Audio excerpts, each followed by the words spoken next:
My name is Matt. I'm 25 years old, and if you had asked me a few months ago, I would have told you my life was pretty normal. I grew up in Ohio, went to college, got a steady job in a small tech firm. Everything was going as expected until my best friend John got into something different. I guess that's where this story really starts. John and I have been close since middle school. He's always been the type of guy who pushes boundaries, always curious about things most people wouldn't touch. About 2 years ago, he started getting into astral projection. At first, it was just something he read about online. You know how the internet is, one weird article leads to another, and soon you're knee-deep in things you never even heard of. He swore he could leave his body, travel to places no one else could reach. He'd sit there for hours, eyes closed, breathing slow, trying to separate his soul from his body, or whatever it was he thought he was doing. I didn't buy into it. It sounded like some New Age crap. But John, he was convinced. He told me he'd been to places, strange, empty landscapes, shadowy figures watching him from a distance. It's like a different world, Matt, he'd say. It's real. I've seen things, and I know how to get back. At first, I just laughed it off. It was harmless, right? He wasn't hurting anyone. But then things started getting weird. He told me he'd go to sleep and wake up somewhere else, not just floating around his room or the neighborhood like he used to describe. No, now it was different. He started waking up in places he couldn't recognize, empty streets, abandoned buildings, and once, what he thought was a graveyard. But this last time, it was something much worse. It happened 2 weeks ago. John called me at 3 in the morning, his voice shaking, practically begging me to come over. When I got to his place, he looked rough, pale, eyes red like he hadn't slept in days. Matt, I messed up this time, he stammered. I woke up somewhere wrong. It wasn't like before. I sat him down, trying to calm him, but he wouldn't stop rambling.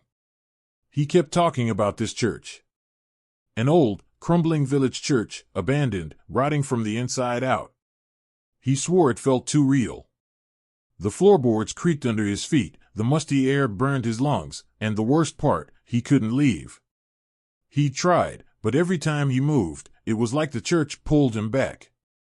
He described seeing faint figures in the dark corners, watching him from the pews, their eyes glowing with something he couldn't describe. I don't think I'm alone there, Matt. I don't know how to get out. Every time I close my eyes now, I'm back in that place. That's when I realized this wasn't just another one of his stories. He looked terrified, more scared than I'd ever seen him before. Something was seriously wrong. That night, I stayed over, trying to keep him grounded, but it didn't help. Every time he fell asleep, he'd wake up gasping, sweating, and shaking, like he was stuck in a nightmare he couldn't escape. And every time, he described more of that church. The peeling paint, the broken stained glass windows, the silence that felt so heavy, it pressed down on him like a weight. By morning, John was a wreck. He told me he didn't want to sleep anymore, didn't want to risk going back. But it didn't matter. That place, whatever it was, it found him whether he was awake or not. He couldn't escape it. The worst part was, I started feeling it too. Not like him, but there was this heaviness in the air around him. Like something was following him. Something from that place. I wish I had known then what was coming. But honestly, I don't think anything could have prepared me for what happened next. A few days after that night, John completely ghosted me. He wasn't answering calls, wasn't replying to texts, and his place looked like no one had been there in days. I started to worry, but I didn't want to jump to conclusions. Maybe he just needed some time alone. After all, he'd been going through something seriously weird. Then one evening, out of nowhere, I got a text from him. It just said, "Come over. I need you." I drove over to his apartment, and as soon as I got to his door, I knew something was off. The door was slightly ajar, like he hadn't even bothered to close it. Inside, it was dark. Too dark. No lights, no TV on in the background like he usually had. The place smelled musty, like he hadn't cleaned or even opened a window in days. When I called out his name, there was no answer. I found him sitting in the corner of his living room, knees pulled to his chest, rocking back and forth like a scared little kid. His face was pale, sweat dripping down his forehead, and his eyes were wide open, staring at nothing.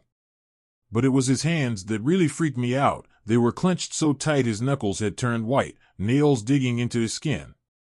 "John, man, what the hell is going on?" I asked, trying to snap him out of it. He didn't look at me. "I keep going back there.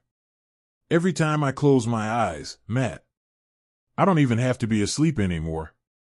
I'll just blink, and I'm back in that church." I didn't know what to say. Part of me wanted to shake him, tell him this wasn't real, that it was all in his head. But another part, the part that had known John for over a decade, knew something had changed. I couldn't explain it, but there was something about him that felt off. Like he wasn't fully there with me anymore. "I hear them," he whispered suddenly. "The people in the church, they talk, but I can't understand what they're saying.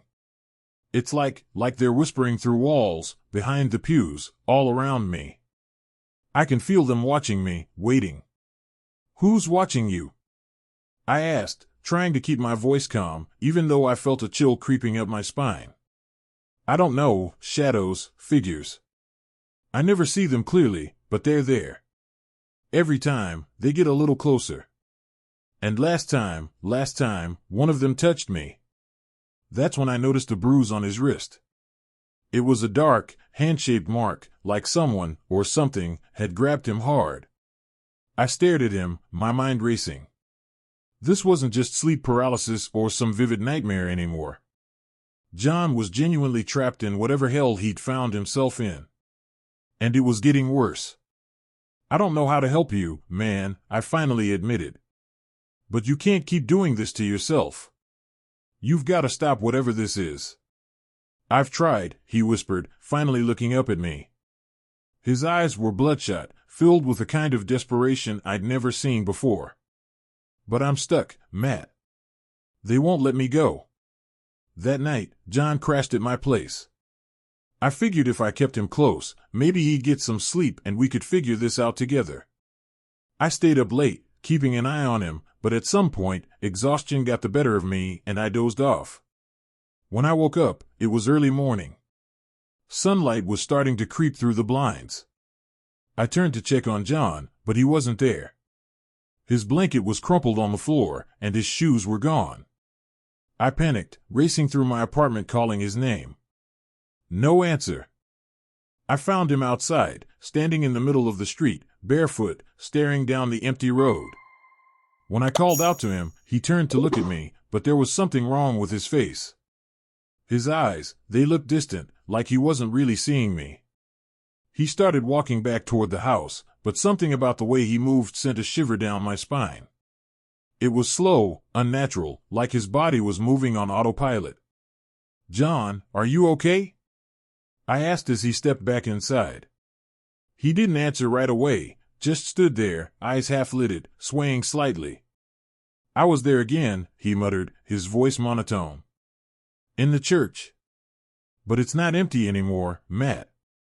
There's something, in the back room." I didn't know what to say. Every instinct told me to get him to a doctor, or anyone who might know what the hell was happening to him. But before I could say anything, John's face twisted into this weird smile. "It called my name," he whispered. I took a step back. What called your name?" He just shook his head, that eerie grin still plastered on his face. "I think it's waiting for me." After that morning, things spiraled fast. John wasn't John anymore. At least, not the guy I knew. He would space out, stare off at nothing for minutes, sometimes hours.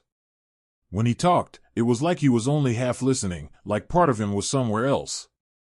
And the worst part? The weird stuff wasn't just happening when he was asleep anymore. He started slipping into that other world, the one with the church, while he was wide awake. One evening, after almost a week of this, I finally convinced him to go for a drive with me. I figured maybe getting away from his place would help clear his head. We got into my truck and just started driving, no real destination in mind. I thought the fresh air and movement might snap him out of whatever nightmare he was in. For a while, it seemed to work. He was quiet, but at least he wasn't muttering about the church or those shadowy figures. But about an hour into the drive, things took a turn. We were on some old back road, way out past the edge of town, when John suddenly spoke up. "Turn left." I glanced over at him. "What?" "Turn left," he repeated, his voice calm but firm, like he wasn't making a suggestion, but giving an order. I didn't see a turn, but something about the way he said it made me slow down. I scanned the side of the road, and sure enough, there was a narrow dirt path cutting into the trees. I never would have noticed it if John hadn't said anything. I hesitated for a second, then figured, what the hell? Maybe he knew a place we could go to talk. As soon as we turned down that dirt road, everything changed. The air felt heavier, colder. The trees seemed denser, pressing in on both sides of the truck like they were closing in. I had this sudden urge to turn back, to flip the truck around and head back to the highway, but John just stared straight ahead, his face blank. After what felt like forever, we came to a small clearing, and that's when I saw it. An old, crumbling church. My blood ran cold. It looked exactly like the one John had been describing, the rotting wood, the broken windows, the slanted steeple. I hit the brakes and sat there in stunned silence, staring at the building as the sun dipped behind the trees, casting long shadows across the clearing. This is the place, isn't it?" I muttered, my hands tightening on the steering wheel. John nodded slowly, his eyes locked on the church. "Yeah. This is where I wake up." I wanted to leave. Every instinct in my body screamed at me to turn the truck around and get the hell out of there. But John was already opening the door, stepping out into the clearing like he was drawn to the place. "John, wait." I called after him, but he didn't stop. He walked right up to the front steps, staring up at the cracked, faded door. The air felt thick, almost oppressive, as if the whole place was watching us, waiting. I finally got out of the truck and followed him, my heart pounding in my chest. The closer I got, the more everything felt wrong. It wasn't just the eerie silence or the decay of the building. It was like the air itself was vibrating with something dark, something old. John reached for the door, his hand trembling. "It's always locked in the dreams," he whispered, almost to himself. "But now, I can feel it." Before I could stop him, he pushed the door open with a low creak, and I felt a cold gust of air wash over me. Inside, the church was exactly how he described it, dusty pews, broken windows, an altar covered in cobwebs. And yet, it felt alive. Like something was moving just beyond the edge of my vision. "John, we shouldn't be here," I said, my voice shaking. "We need to go." But he didn't listen. He stepped inside, his footsteps echoing through the empty space.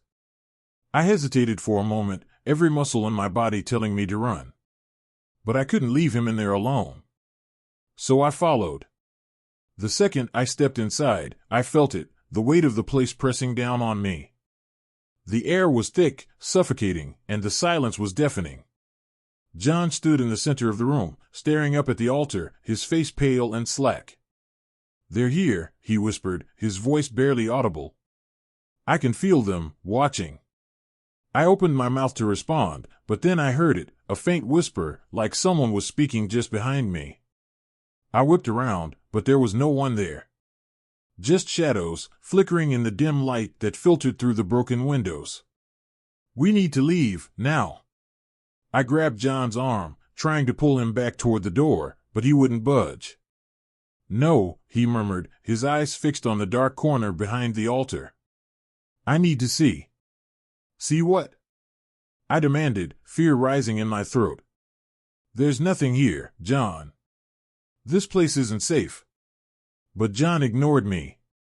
He took a step toward the back of the church, where a small door hung crooked on its hinges. It looked like it led to a back room, maybe an old office or storage space.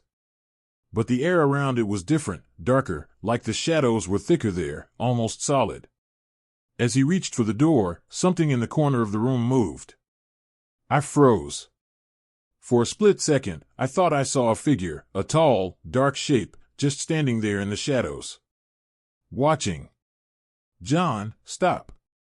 I yelled, pulling at him harder, but it was too late. He opened the door. And that's when everything went to hell. The second John opened that door, a cold wind rushed out, like the building itself had exhaled. I stumbled back, my heart racing, and for a moment, I thought I saw something behind that door, something dark and twisted, lurking in the shadows just beyond the threshold.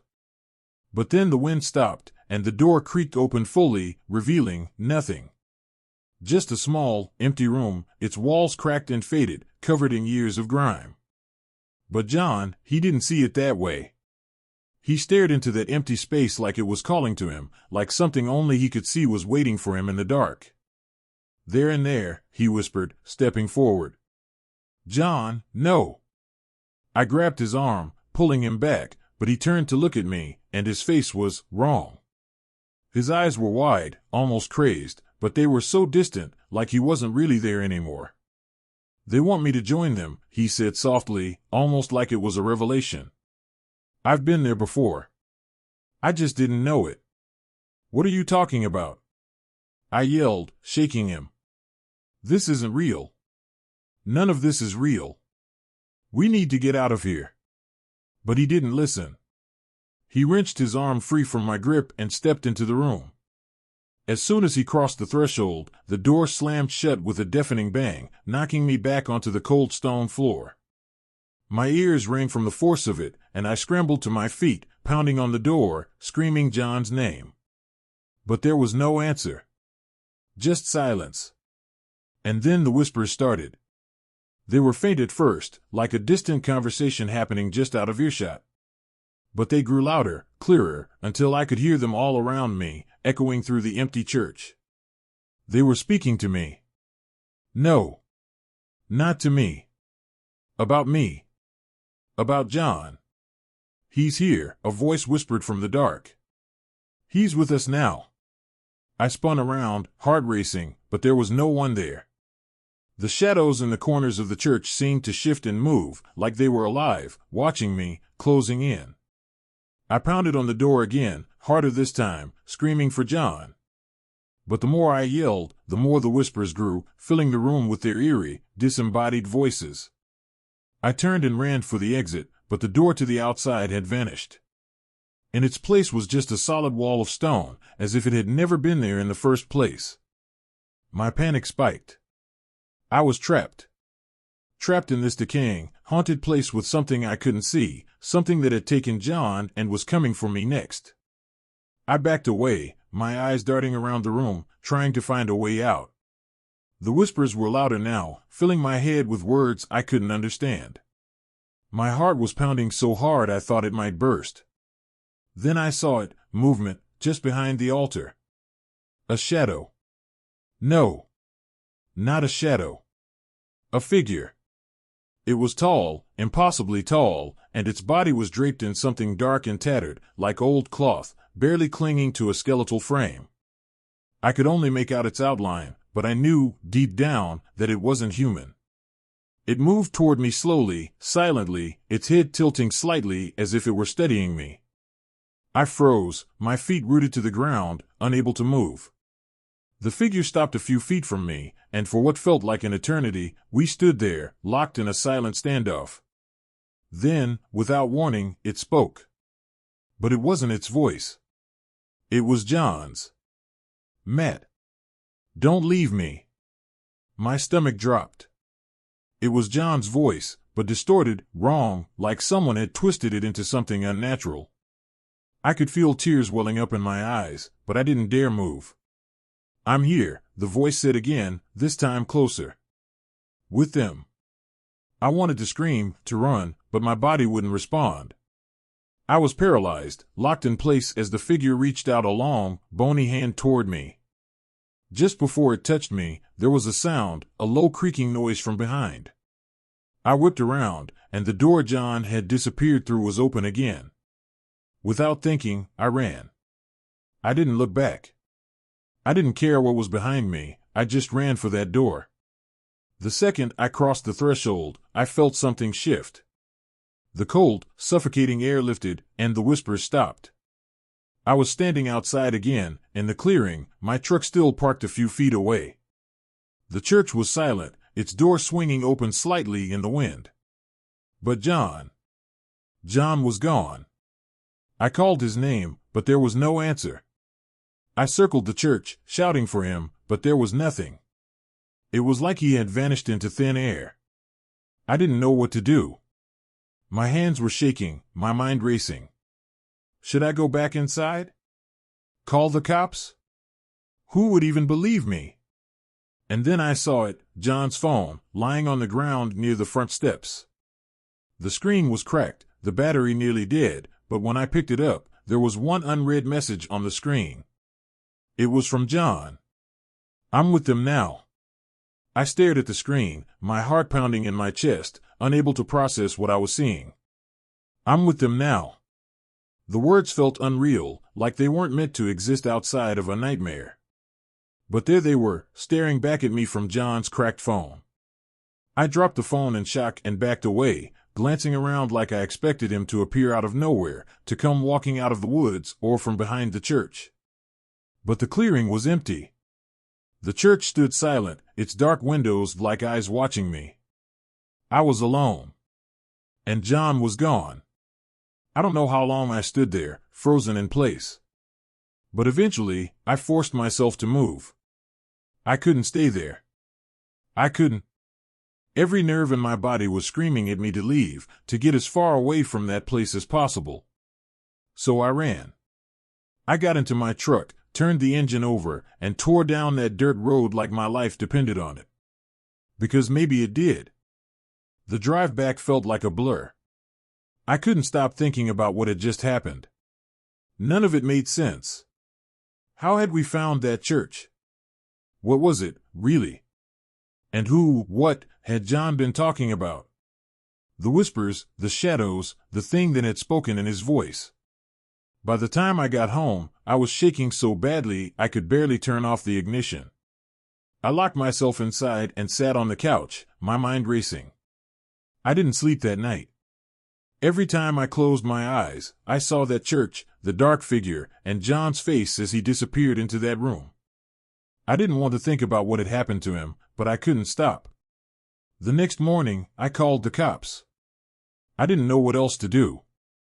I told them John was missing, that he'd been acting strange, that something wasn't right. But I didn't mention the church. What was I supposed to say? Hey, my friend got trapped in an old, haunted church in the middle of nowhere, and now he's vanished into some otherworldly nightmare? They'd think I was insane. I didn't even know if I believed it myself. The police looked into it. They went to John's apartment, checked his phone records, all the usual stuff. They even drove out to where I said we'd been.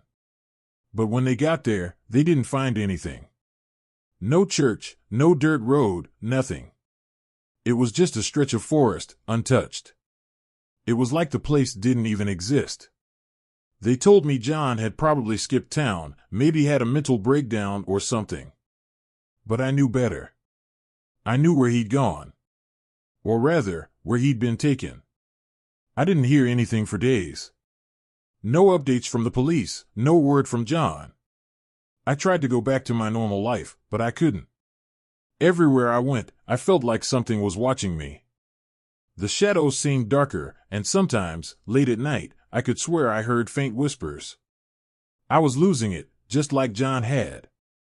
Then, about a week after John disappeared, I got a call. It was the psychiatric hospital on the edge of town. They had John. I rushed over, my heart pounding in my chest. I didn't know what to expect. When I got there, they told me he'd been found wandering the side of the highway in his bare feet, mumbling incoherently. He didn't have any ID on him, no phone, nothing. It was like he'd just appeared out of thin air. When I walked into his room, I barely recognized him. John was sitting in a chair by the window, staring blankly at the wall. His hair was disheveled, his skin pale, and his eyes were empty. completely hollow. There was no trace of the John the first knew. "John," I whispered, stepping closer. "John, it's me. Matt." He didn't respond. He didn't even blink. It was like he couldn't hear me at all. I sat down next to him, trying to get through to him. "John, what happened? Where did you go?" Finally, he turned to look at me. But his expression was wrong. It was distant, like he was looking through me, not at me.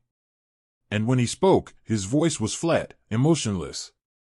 "I'm with them now." A cold chill ran down my spine. Who are you with?" He just smiled.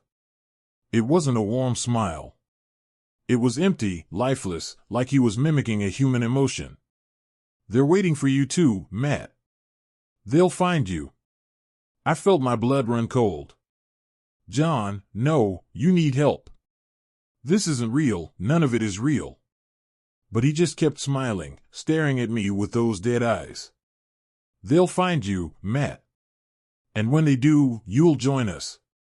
I stood up, backing away from him, my heart pounding in my chest. I didn't know what to do. The John the first knew was gone, replaced by something else. Something that had followed him back from that church. And now it was waiting for me. I ran out of that room, my mind spinning, desperate to get away. But deep down, I knew. No matter how far I went, no matter how long I tried to forget, they'd find me. Just like they found John. I don't know what they are, or why they took him. But I know one thing for sure. It's only a matter of time before they come for me too.